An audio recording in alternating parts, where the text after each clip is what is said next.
Hello everyone, I'm Raia and most people know me as Coach Carey.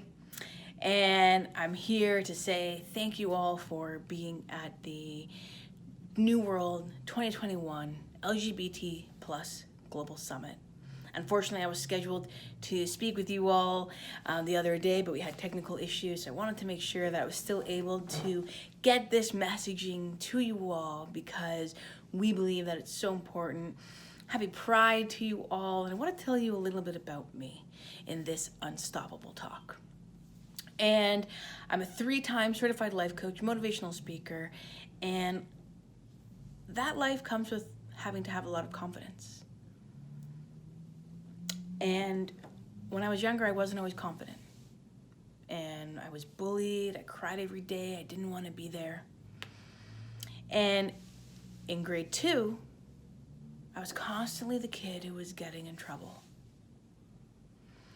And I'll never forget the day my parents had to sit me down and say that sometimes people are going to treat me differently based off the color of my skin. And then in grade 3, I thought, let me hurt them before they hurt me. I had the mentality of let me bully them and then I won't get bullied. And that didn't work out so well. I didn't make any friends. And I also didn't want to make people feel the way I had felt. And as luck would have it, I would change schools in grade 4. And I thought, this is my chance. I can potentially do things differently.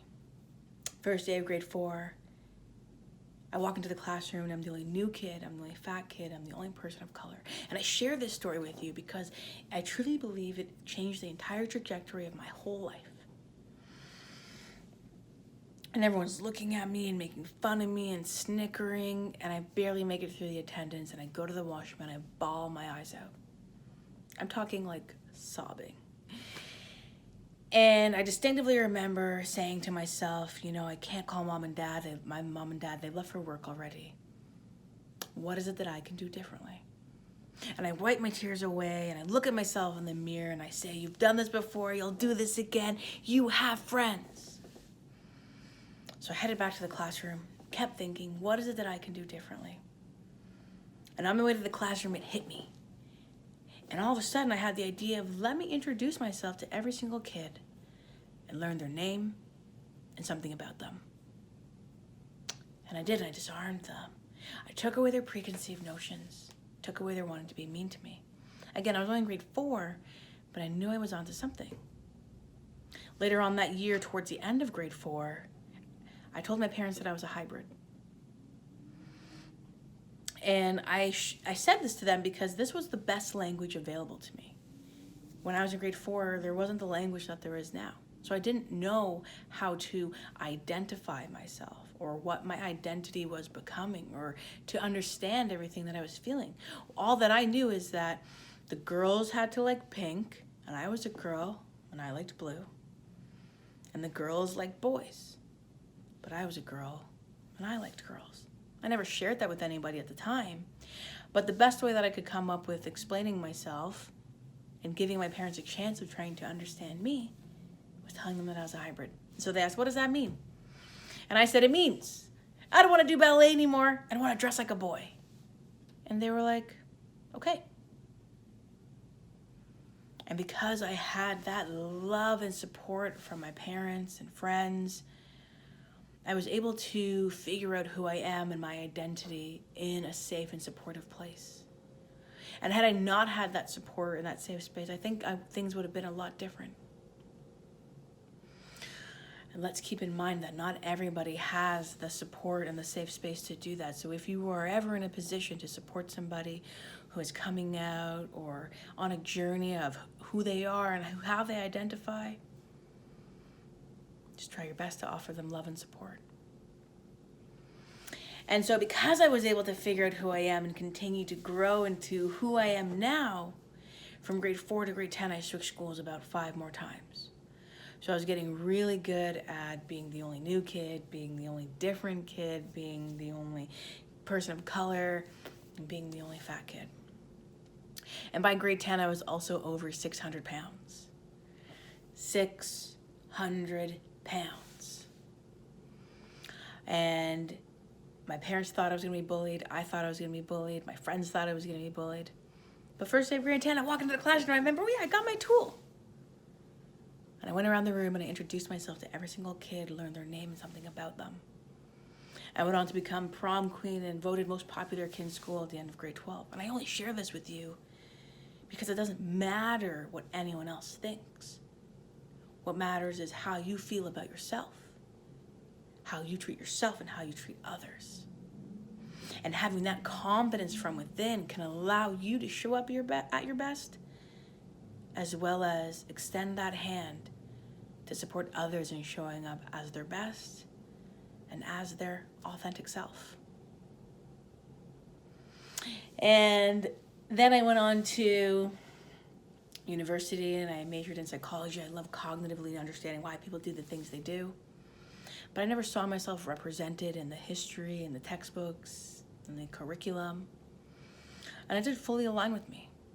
Then I went on to do events for 10 years, and that was great. I made a lot of friends, had a lot of fun, but I felt really unfulfilled. So then at 27, I went back to school to become a life coach. And that was 8 years ago. Okay, that I feel like a bit old in this moment, but this is a safe space, right? And I haven't looked back. It was the best decision I ever made for myself. And now I've had the incredible opportunity to work with top companies in the world and being at incredible events like this summit right here. And I want to share with you a couple more stories and then get into some potential tips and tools of how you can support everybody. A couple of tips that I want to give to each and every one of you, because if you're an ally, if you're part of the queer community, it doesn't matter because everything starts from right here and right here. So tip number one that I want to give you is thinking about what your toolbox is. And your toolbox, in my opinion, and how I describe it when I'm working with my clients, is the things that help you feel at your best. And if you're here right now watching this video, then that means that you've overcome something. And if you've overcome something, then that means that you have tools. It's just a matter of maybe, like I always say to my clients, maybe your tools are hiding under your bed or at the bottom of your purse or the bottom of your bag or in the snack cupboard. Bring them to the forefront so that the next time you're feeling, sad, mad, stressed, overwhelmed, you'll be able to dip into your tools that support you, because if it worked for you then, it may work for you now, rather than potentially going to your vices. Our brain is programmed to go to our vices as a default. But if we provide a new one over time, that will become the default. The next tip I want to give you all is 4 questions. Because of self-care and honoring yourself, no matter who you are, where you're from, or how you identify, that's okay. We're here to learn and grow and share together. So these are a couple of tips that I've been working on and perfecting over the last 10 years, tips and tools that I use for myself. So I'm going to ask everyone to answer these questions for a couple of nights a week for 2 weeks. Because after those 2 weeks, you begin to be able to see what patterns are showing up for you to then be able to better honor yourself. Question number 1 is, what worked well for me today?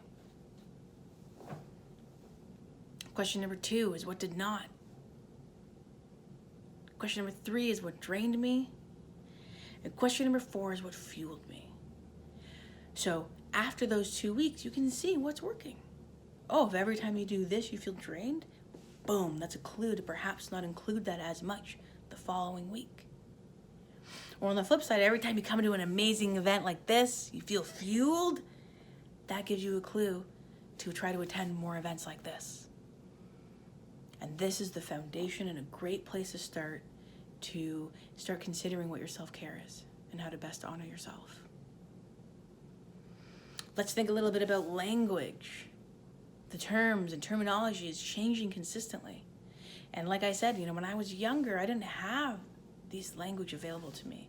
So whether you are part of the community or wanting to be an ally or on a journey, I don't expect you to know every single thing, but what I do expect is that you will take some time to learn. And things are changing rapidly. So that is an extension of what I hope. The community is now, for the most part, being described as 2S LGBTQIA. 2S stands for two-spirited.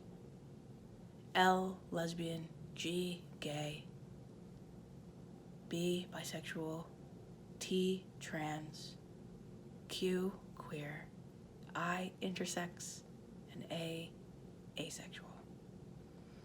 I share this with you in an effort to recognize that we all have more learning to do, and that's okay, but we have to be open to it.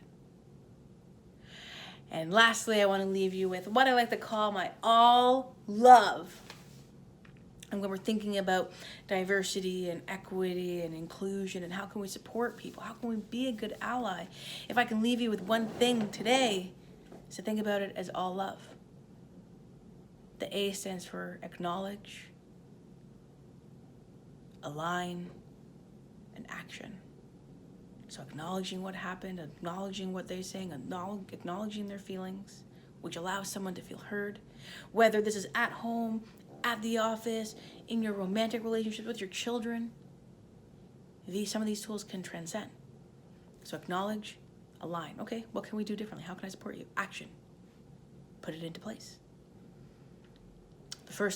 The L in all, the two L's in all is listen and learn. If you are not from the community, then this might be an opportunity for you to listen more, to learn more. A reminder that it's up to all of us to continue to learn and grow, and it's not up for the people and the members of those communities to teach every single person. So A, L, L for all, and then love. The first L is lead with love. Call people in rather than calling people out. Because when you call someone in, that shows that you care about the overall outcome and them. And when we call people out, we can often put them into shame. And then when someone goes into shame, the chances of them moving out of it to come back to this conversation are slim to none. And if we are thinking about creating sustainable, impactful, long-term change, then we need to get everybody on the same page so that we can then learn and grow from there. So lead with love. The O is to be open-minded. The V is to validate. And the E is for evolve and educate. Because as you learn and as you're implementing new things, you're evolving. And then because you're evolving and you're doing new things, you are going to support the people around you. And that's when you educate. And that's when we can continue to spread this message to anyone who's new on the journey, anyone who's just starting their journey, and the next generation.